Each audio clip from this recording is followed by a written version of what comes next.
ಕಾಪುನಲ್ಲಿ ಪ್ರಥಮ ಬಾರಿ ಒಂದು ಸಾಹಿತ್ಯ ಉತ್ಸವ ನಡೀತಾ ಇದೆ ಅಂತ ಹೇಳಿ ನಮ್ಮ ಮಿತ್ರರು ಹೇಳಿದರು.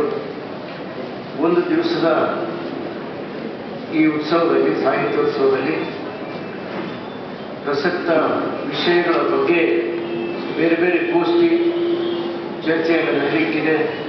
ತಜ್ಞರು ಅದರಲ್ಲಿ ಭಾಗವಹಿಸಲಿಕ್ಕಿದ್ದಾರೆ. ಸಾಂಸ್ಕೃತಿಕ ಕಾರ್ಯಕ್ರಮವೂ ನಡೆಯಲಿಕ್ಕಿದೆ. ಸಮ್ಮೇಳನದ ಅಧ್ಯಕ್ಷರು ಅನೇಕ ವಿಷಯಗಳ ಬಗ್ಗೆ, ಪ್ರಸಕ್ತ ವಿಷಯಗಳ ಬಗ್ಗೆ ತಮ್ಮ ಅಭಿಪ್ರಾಯವನ್ನು ವಿವರವಾಗಿ ಹೇಳಲಿಕ್ಕಿದ್ದಾರೆ. ಹಾಗಾಗಿ ನಾನು ಉದ್ಘಾಟನಾ ಭಾಷಣದಲ್ಲಿ ಸಾಂಕೇತಿಕವಾಗಿ ಮಾತ್ರ ಒಂದು 4-5 ವಿಷಯವನ್ನು ಹೇಳಿ ನನ್ನ ಮಾತನ್ನು ಮುಕ್ತಾಯ ಮಾಡ್ತೇನೆ. ಒಂದು,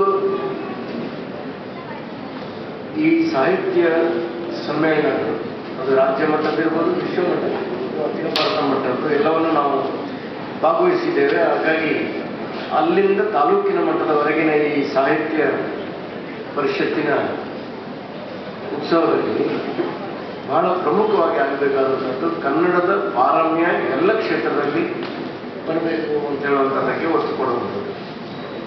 ಕನ್ನಡದ ಪಾರಮ್ಯ ಹಿರಿಮೆ ಜೀವನದ ಎಲ್ಲ ರಂಗದಲ್ಲಿಯೂ ಅದು ಎದ್ದು ಕಾಣಬೇಕು. ಒಂದನೇದು.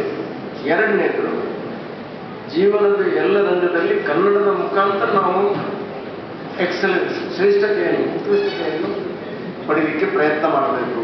ಎರಡನೇದು. ಮೂರನೇದು, ಕನ್ನಡವನ್ನು ಆದಷ್ಟು ಹೆಚ್ಚು ಜನರಿಗೆ, ಕನ್ನಡದವರು ಅಲ್ಲದೇ ಇದ್ದವರು ನಮ್ಮ ರಾಜ್ಯಕ್ಕೆ ಬಂದವರು ಬೇರೆ ಬೇರೆ ಕಾರಣದಿಂದ ಇವತ್ತಿನ ಪರಿಸ್ಥಿತಿಯಲ್ಲಿ ಬರ್ತಾರೆ. ಬಂದಾಗ ಅವರಿಗೆ ನಮ್ಮ ಕನ್ನಡದ ಸಂಸ್ಕೃತಿ, ಭಾಷೆ ವಿಚಾರಗಳು ಎಲ್ಲವನ್ನು ತಿಳಿಸುವಂಥದ್ದು ಕೆಲಸವನ್ನು ಮಾಡಬೇಕು.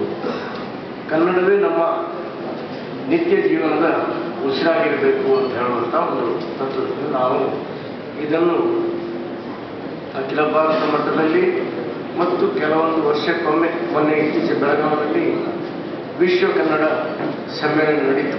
ಅದರಲ್ಲಿ ಭಾಗವಹಿಸಿದ್ದೆ. ಈಗ ಅನೇಕರು ಭಾಗವಹಿಸಿರ್ಬೋದು. 2 ಬಾರಿ ಉಡುಪಿಯಲ್ಲಿ ಅಖಿಲ ಭಾರತ ಮಟ್ಟದ ಸಾಹಿತ್ಯ ಸಮ್ಮೇಳನ ನಡೆದಿದೆ. 60ನೇ ಇಸ್ವಿಯ ಸಮ್ಮೇಳನದಲ್ಲಿ ನಾನೊಬ್ಬ ಸ್ವಯಂ ಸೇವಕನಾಗಿ ಭಾಗವಹಿಸಿದ್ದೆ.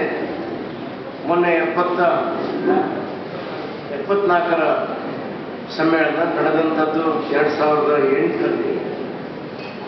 ಆಗ ನಾನು ಅದರ ಸ್ವಾಗತ ಸಮಿತಿಯ ಅಧ್ಯಕ್ಷನಾಗಿ, ಗೌರವ ಅಧ್ಯಕ್ಷನಾಗಿಯೂ